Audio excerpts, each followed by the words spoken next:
Bonsoir à vous tous.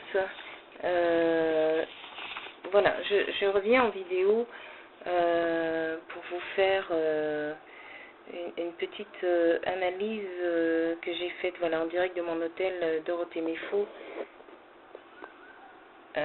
écrivain, journaliste, PDG de l'association internationale Je sais lire et écrire.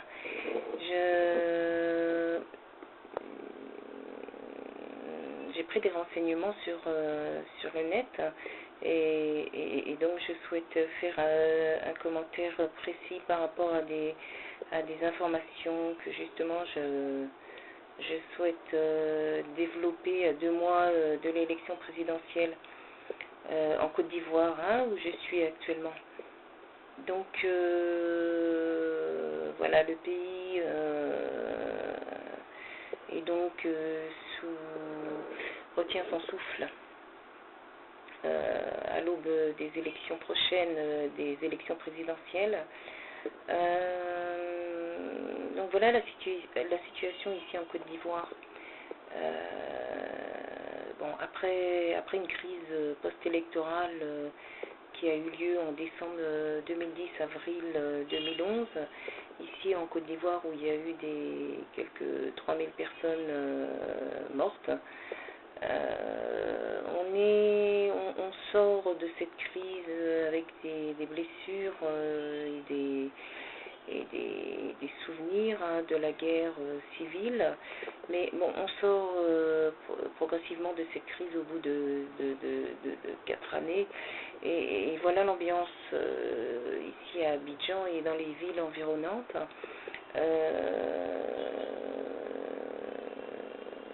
On a une situation qui se redresse au niveau sur le plan économique, et donc on s'aperçoit là depuis quelques années, depuis 2012, au sortir de cette crise post-électorale, que l'économie reprend, et donc les investisseurs internationaux, occidentaux, recommencent un petit peu à revenir à Abidjan, en Côte d'Ivoire,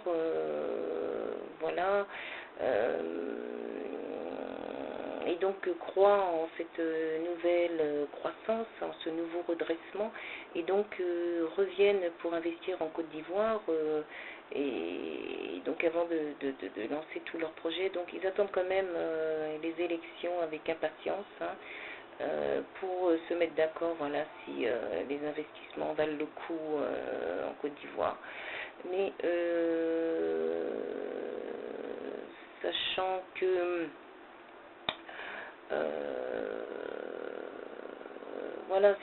c'est mon sentiment, c'est que le sortir de cette crise et la réconciliation étant faite ici dans le pays, ce qui est important, c'est que, selon moi, que la démocratie puisse se faire valoir à juste titre dans ce pays. C'est très important, la démocratie, dont je suis défendresse. Il faut que la démocratie puisse se faire valoir dans le monde entier. Et ici à Abidjan, il y a encore un petit peu des petits soucis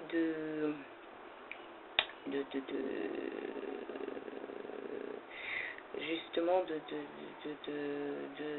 faire valoir, c'est-à-dire, j'entends par là que il y a des partis politiques d'opposition, etc., mais bon, la démocratie qui donne le droit à toute personne de pouvoir s'exprimer, la liberté d'expression qu'on défend aussi, nous les journalistes dans le monde, les écrivains, je lis dans certains articles sur internet, que par exemple dans une région qui s'appelle Abobo, un fief pro-Ouattara d'Abidjan, par exemple, le Front populaire ivoirien, le FPI par exemple, a du mal à faire des meetings dans ce fief. Donc il y a encore des petites barrières comme ça qui fait que on ne peut pas organiser des meetings dans certains quartiers ou dans certaines régions parce que telle ou telle région est pro contre de telle ou telle personne ou tel parti. Et donc on ne peut pas librement faire ces meetings comme on veut et on a l'impression que chaque candidat doit absolument aller dans un fief qui lui est propre pour pouvoir s'exprimer. Et justement, là, il n'y a pas du tout de démocratie à ce niveau-là. Je pense que pendant les élections présidentielles, chaque parti a son droit de parole et on n'a pas à faire du boycottage de quartier pour éviter de tel ou tel parti de s'exprimer. Voilà. Par exemple, quand on voit en France où il y a des partis d'opposition, il y a plusieurs partis, le RPR, le Parti Socialiste, le parti voilà, tous les partis qu'il y a en France peuvent s'exprimer, peuvent donner leur opinion, quelle que soit la ville où le siège se trouve. Et là, ici en Côte d'Ivoire, on a ce souci-là. Donc voilà, il y a ça un petit peu à régler qui fait qu'on peut, c'est ce qui entraîne un petit peu les soulèvements et puis la controverse en fait. Donc je pense qu'ici donc en Côte d'Ivoire dans certaines villes on parle de Doué-Koué, on parle de Korogo, de Boaké, enfin voilà, tout ça ce sont des communes environnantes d'Abidjan. Et il y a encore,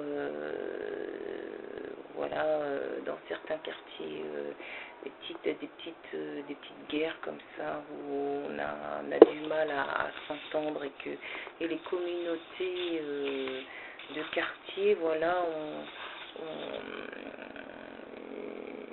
n'arrive pas justement à se faire valoir et elle s'identifie comme telle, mais la communication entre quartiers, par exemple comme dans le quartier Kokoma, habité par les Dioula, voilà, le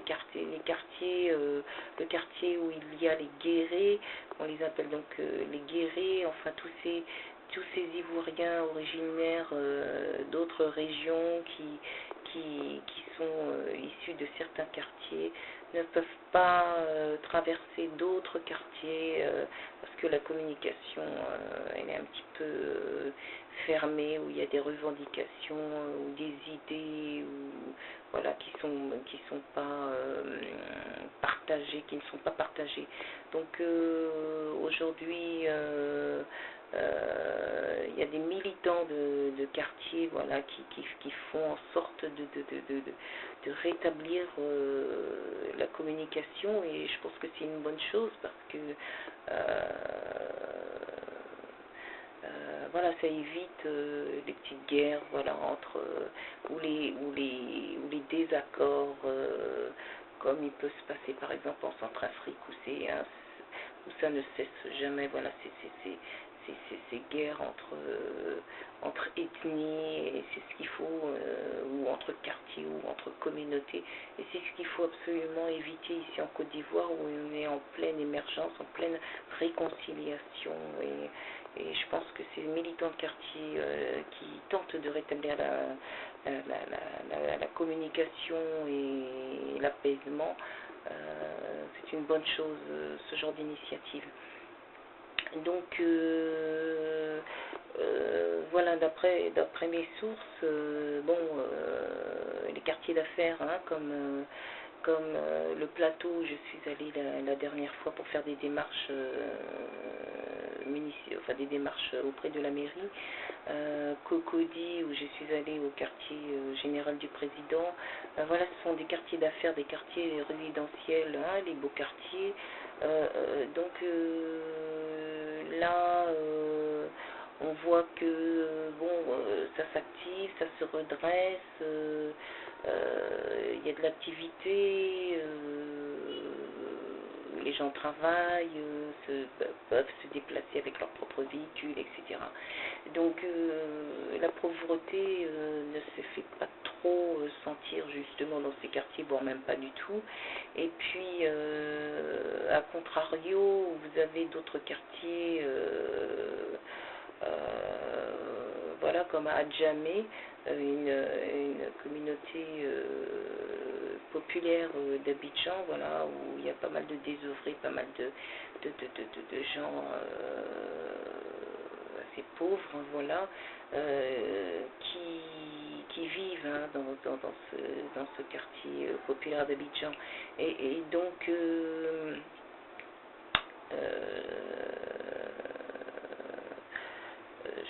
je pense que il y a encore des situations, voilà, ce n'est un secret pour personne, hein, je veux dire c'est une situation pas typique de la Côte d'Ivoire, puisque dans chaque pays il y a des quartiers pauvres et des quartiers riches, et ça et ça date pas d'hier. Et donc ce phénomène de pauvreté et de richesse comme ça qui délimite certaines communautés, enfin certains quartiers, il y aura toujours ce phénomène, voilà, de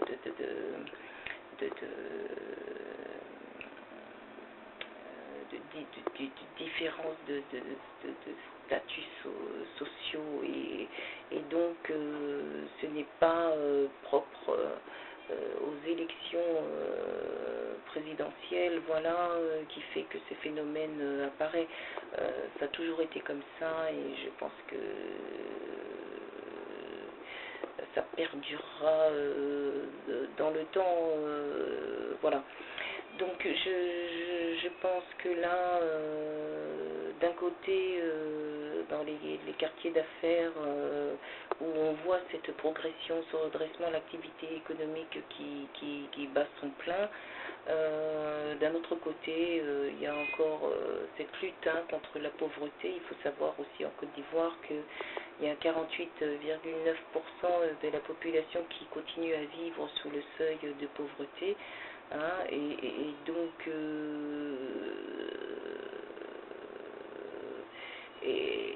donc malgré tout, cette lutte contre la pauvreté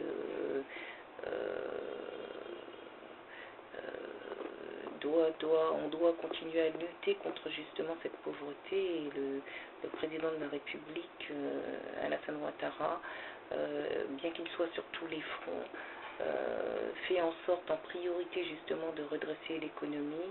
Ensuite, en ce qui concerne quant aux quartiers défavorisés ou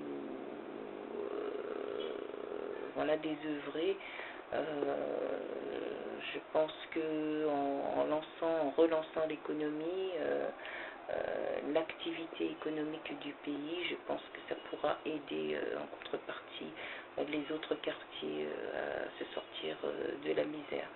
Donc je pense qu'il faut aller dans un sens, il ne faut pas aller à contre-courant et faire les choses intelligemment, et partir déjà dans un redressement économique, et puis ce qui fera bénéficier, je suppose, par la suite les quartiers défavorisés, en faisant en sorte de sortir de cette précarité, de cette pauvreté. Voilà, et donc voilà, il est clair que dans ce genre de situation, Alassane Ouattara marque pas mal de points en ce moment. Bon, il est clair que dans toute manœuvre politique ou action, initiative politique, on procède évidemment, c'est un secret pour personne non plus, que la stratégie politique est importante pour qu'un candidat puisse être réélu. Le fait qu'on ait sensiblement baissé l'essence au niveau des pompes ici en Côte d'Ivoire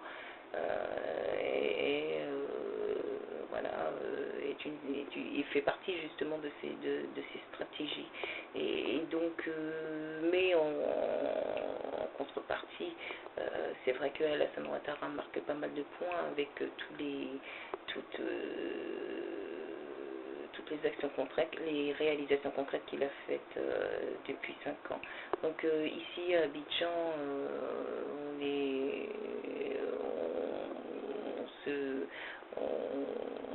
on pense voilà, que Ouattara va repasser. Il va refaire un autre mandat, un autre second mandat présidentiel. Je pense que les autres partis qu'on dit coriaces, je pense à mon niveau, ne font pas le poids par rapport à cet homme. Donc à 2 mois de l'élection, donc on est tous justement à retenir notre souffle et je pense qu'on part vers une réconciliation propre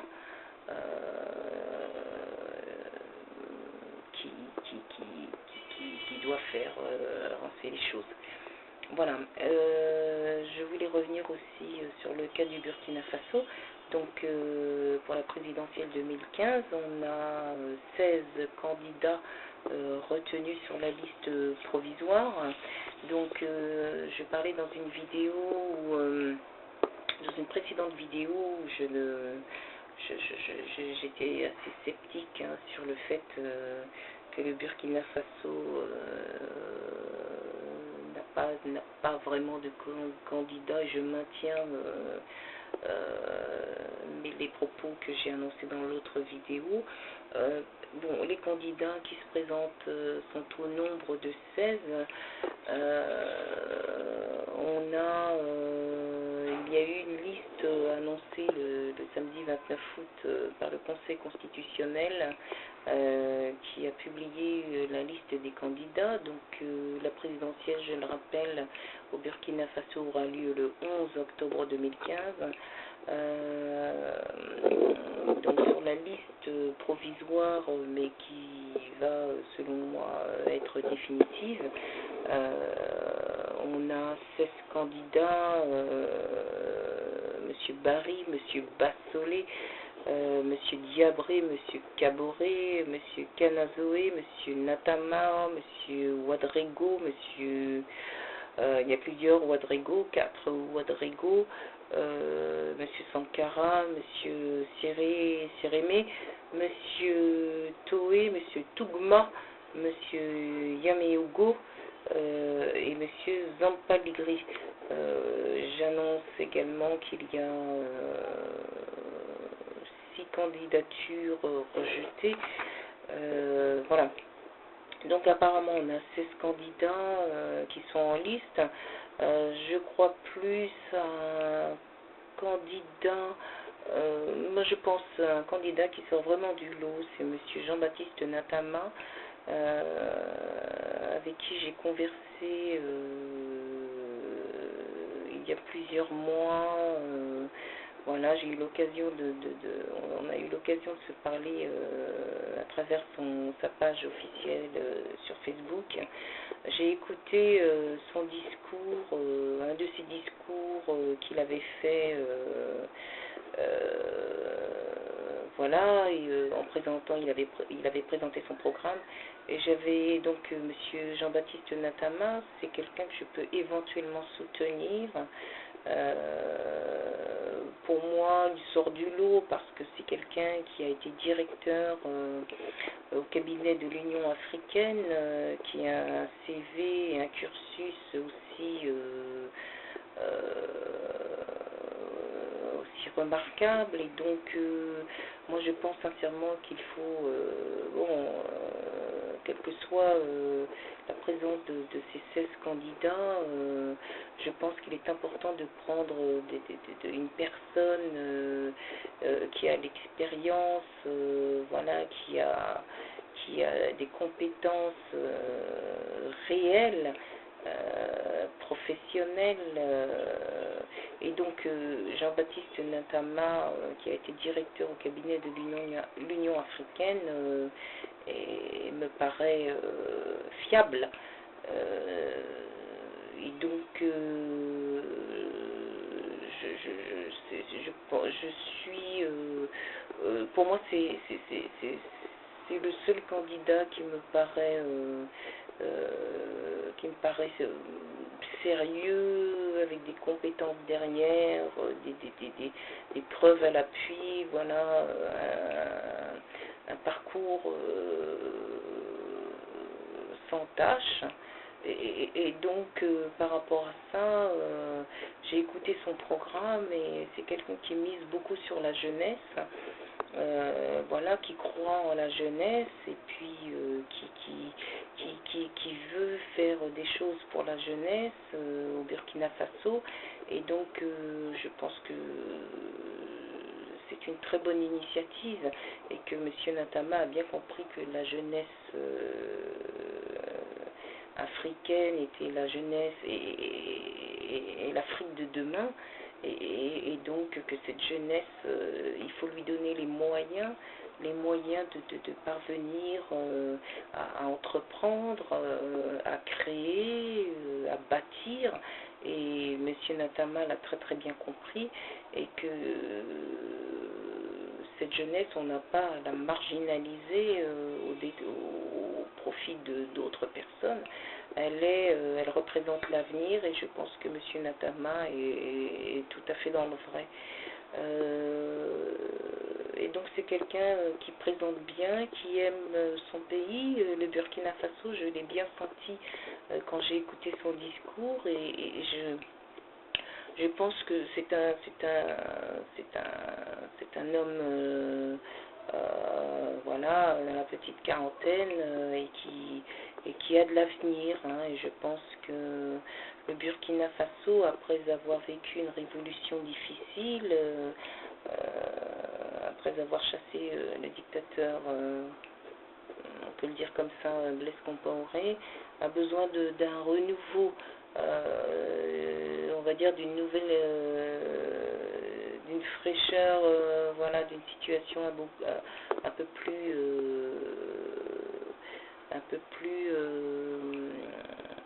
voilà, une situation un peu plus qui nous sorte du système dictatorial, et je pense que Jean-Baptiste Ntama représente la nouveauté, l'espérance, la prospérité, voilà.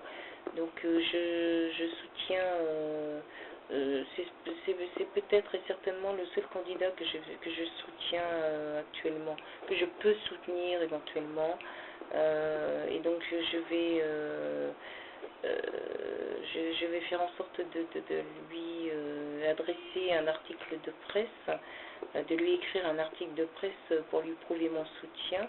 Voilà, parce que au-delà du fait que je soutiens le président Ouattara en Côte d'Ivoire, où je suis actuellement depuis plus de 15 jours, il est important pour moi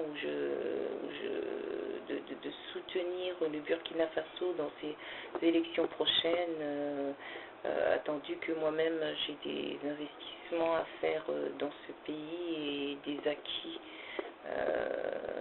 Voilà. Donc c'était mon sentiment, c'était une petite analyse que je voulais faire ce soir auprès de vous, et de vous faire savoir que je suis un petit peu, que je suis ces deux pays, Côte d'Ivoire, Burkina Faso, avec beaucoup d'attention, sachant que ces deux pays vont vivre en octobre de grands événements, et que l'un comme l'autre vont vivre voilà, vont passer à une nouvelle histoire, hein, voilà, au niveau de la présidentielle. Voilà, donc je vous dis à très bientôt. Voilà, c'était mon analyse du jour. Ici Dorothée Méfaux, en direct d'Abidjan. Bonsoir les amis.